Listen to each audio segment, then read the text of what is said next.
I-adjust natin mga boss, mga ka-solar, mga kachamba ang settings ng one solar toroidal solar inverter mga boss, kasi matagal siya mag switch to solar from grid, kaya i-adjust natin ang kanyang settings sa low voltage disconnect at saka sa voltage restore mga boss.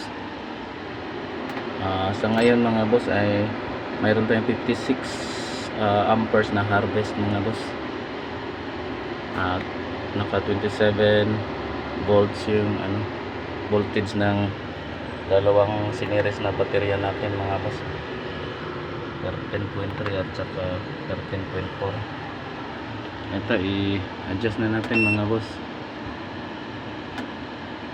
long press lang mga boss,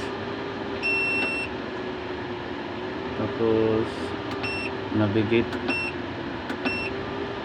ayan, system mode settings, tama, battery priority mode. Ito yung kasi naka-lithium tayo mga boss, bali yung 20% ng lithium iron phosphate mga boss sa 12 volt system ay nasa 12.8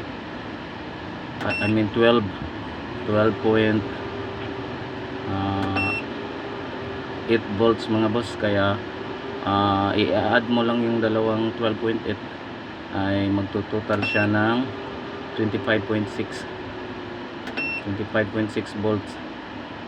Yun yung 20% ng lithium iron phosphate mga boss, kaya 25.6 volts yung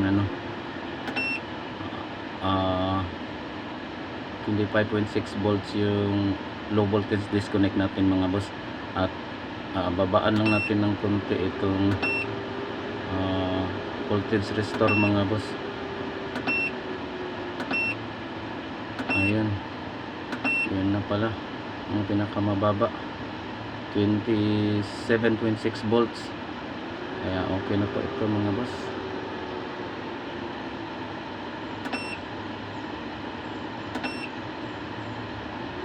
Ayan, set successfully. Sa ngayon ay naka solar mode siya mga boss, or naka inverter mode,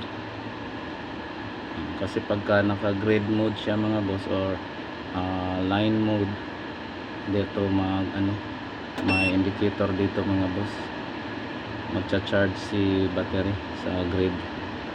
Ngayon ay naka solar po ito mga boss, kasi malakas yung mataas yung voltage niya, nasa 27 volts, at yung harvest natin ay 63 amperes mga boss, kaya okay na mga boss, nasiset na natin mga boss. Hanggang dito na lang mga boss.